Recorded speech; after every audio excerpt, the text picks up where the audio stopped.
Alpha Omega. Hey everybody. Hi. Hey, welcome back. Great to Welcome see back. you. Great to see you again. How you been? Why do some high magicians view Wicca or witchcraft as evil, or is that a misconception? Yes and no.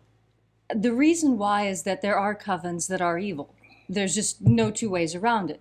There have always been the Malavento and the Benevento, the good Right. witches and the bad witches.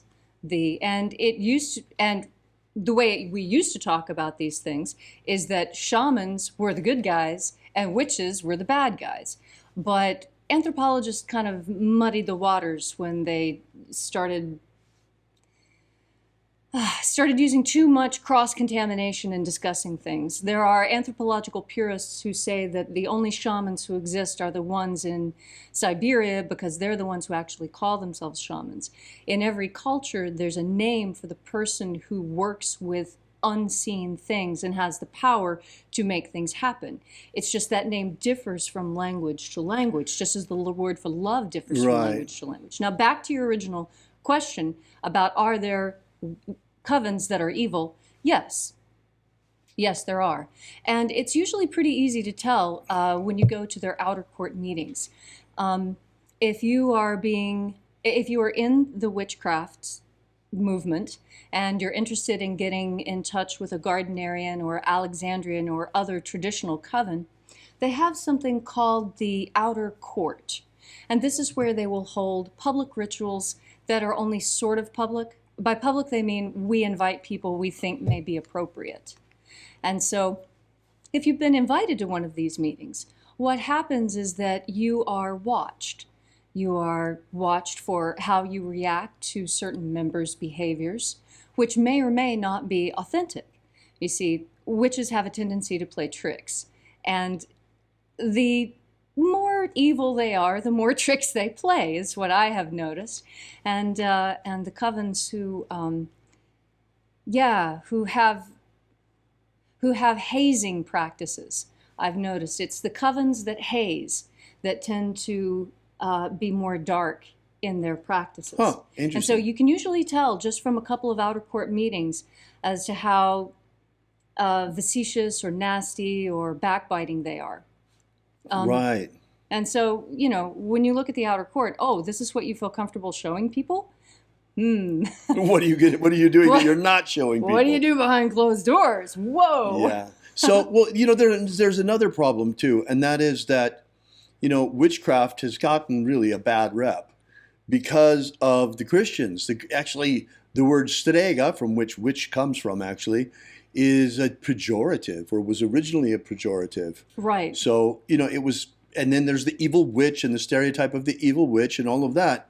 And for people to separate Wicca from the evil witch, Wicked Witch of the West, Which is ridiculous because you've got Glinda right there. Exactly. And even in our most beloved story of Sleeping Beauty, you have the good witch side by side with the bad witch. Right. This is how magic has always been.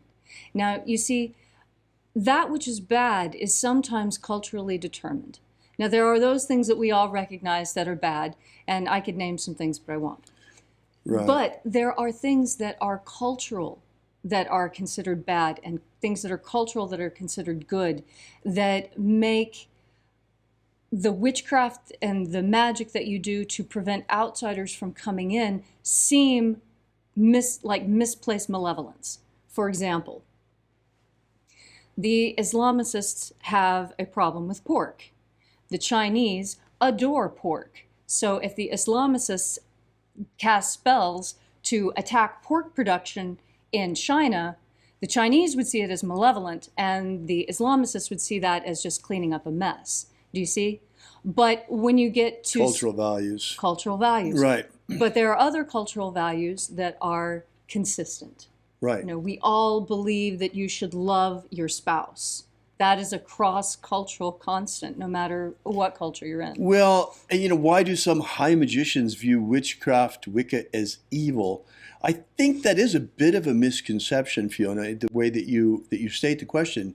I think you're not dealing so much with high magicians as you are with Ceremonial Satanists, perhaps? no Christian prejudice, Right. fundamentalist Christian prejudice in our culture. Which leaks over. Well, imagine.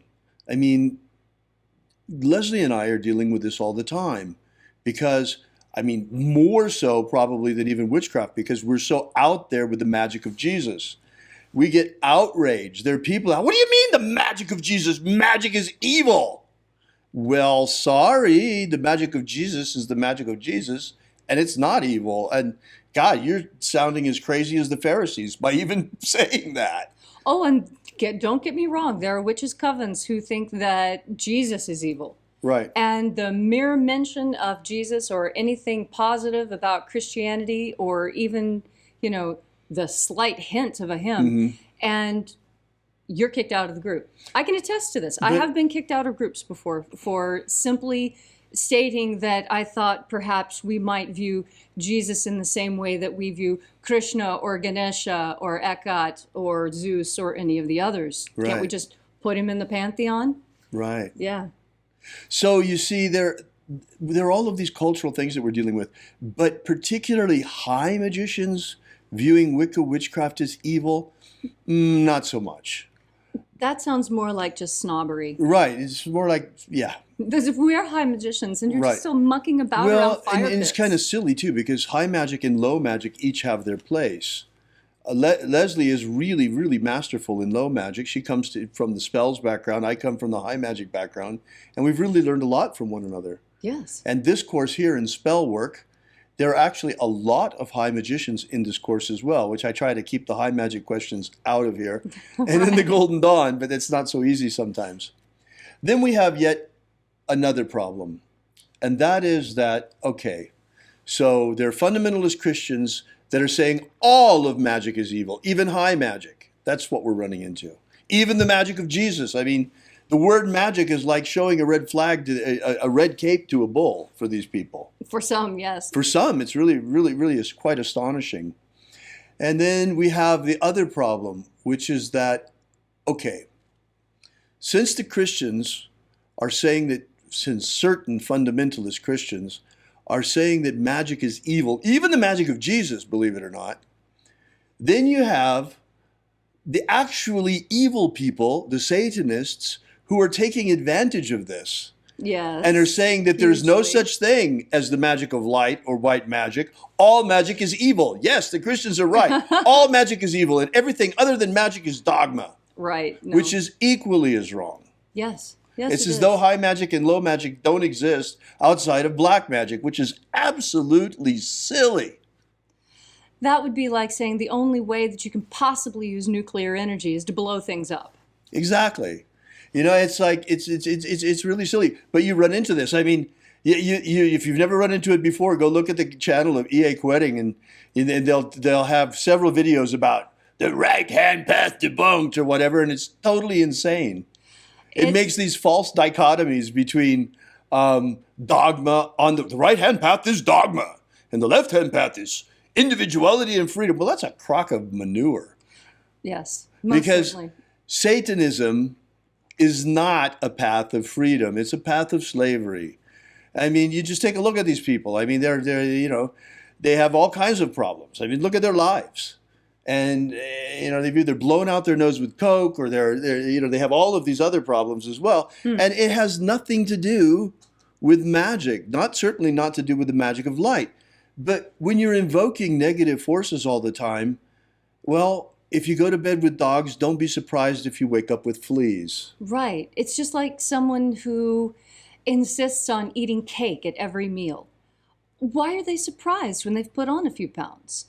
It would seem to us to be ridiculous that they're not really paying attention to what they're doing and how what they're doing and what they're saying don't match. Right. As long as we're talking about this, I'm kind of exploring it while we talk. Yes.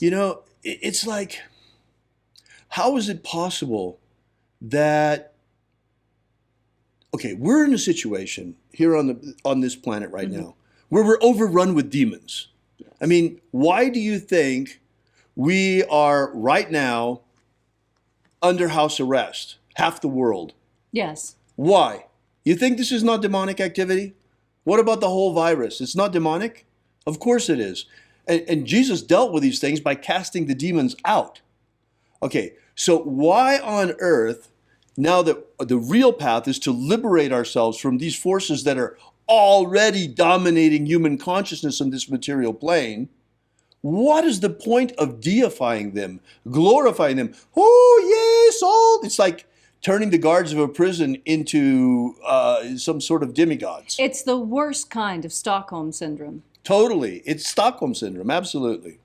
Falling in love with your captor. That is the definition of Stockholm Syndrome. And what do these people do when they show such really puerile and fawning adoration for, bless their hearts, I love nurses too, but I'm not going to get on my knees for them.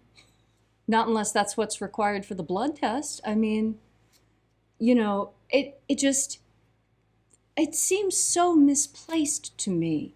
Because, in fact, we have heard reports that the doctors are having no work to do at all at the hospitals, and they're getting drunk and watching movies because the hospitals are empty. The elective surgeries have been canceled. We could go on and on about the situation with COVID-19. There is one thing I'd like to say before we leave the subject, though, of this business of people seeing witchcraft as evil.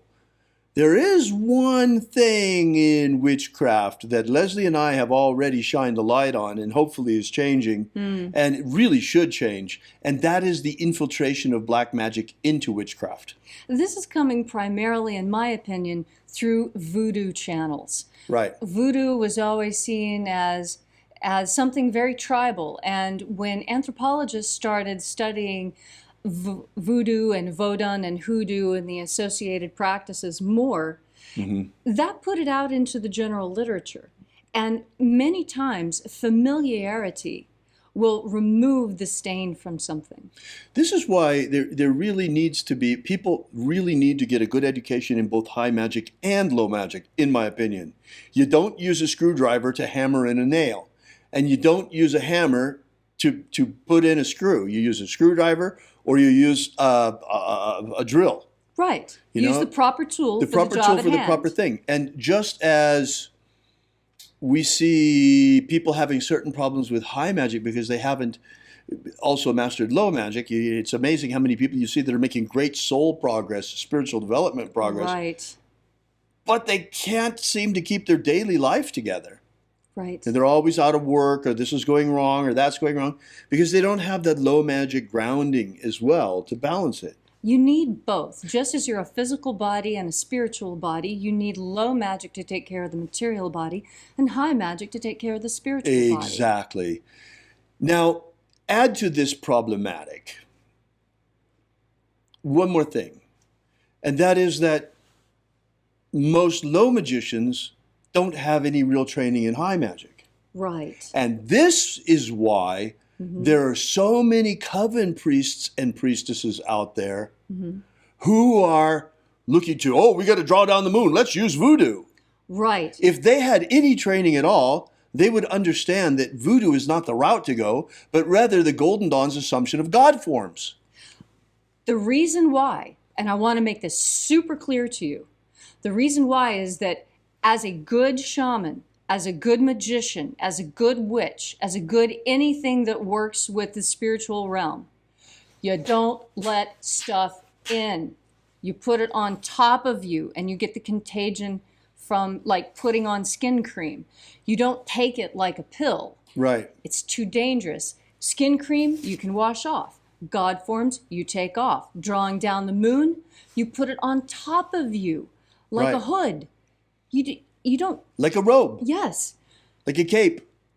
Santeria, voodoo, hoodoo, all those... It's all based on possession. That's the last thing you want to do is invite demonic possession. Don't let it in. Don't do it.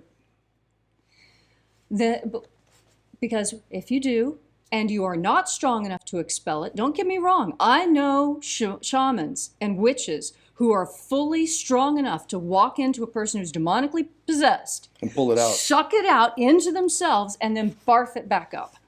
I know people strong enough to do that, but they're definitely not beginners. And it's definitely not the best way to go about it. And they were trained by people who had done this, trained by people who had done it.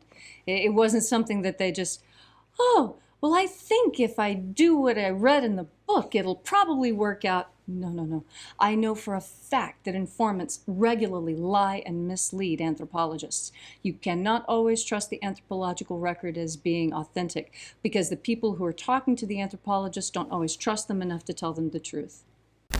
The Illuminati have cast a powerful spell on the peoples of the earth, and while many still sleepwalk like zombies in a trance, they have prepared everything nearly to enslave humanity under a new world empire. Of our hearts, the power of our magic, and the strength of our numbers, we still can break the spell put on our people.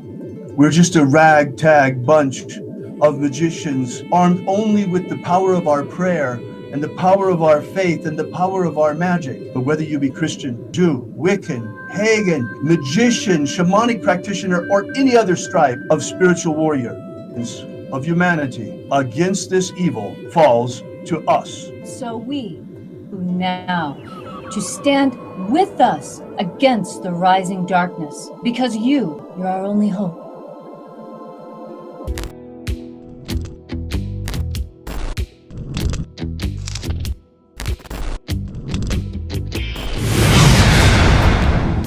Have you ever wanted to gain real magical abilities so you can become the master of your destiny? Do you wish you could get the ancient secret key for free so you can build the life of your dreams? If you've wanted more out of life, to become all that you can be, physically, romantically, financially, spiritually, then you need to take action and get this right now. That's right, and for free, but it won't be available for much longer. So go right now to thescienceofmiracles.com and get started. Achieve the prosperous life you want for yourself. Gain ultimate life mastery.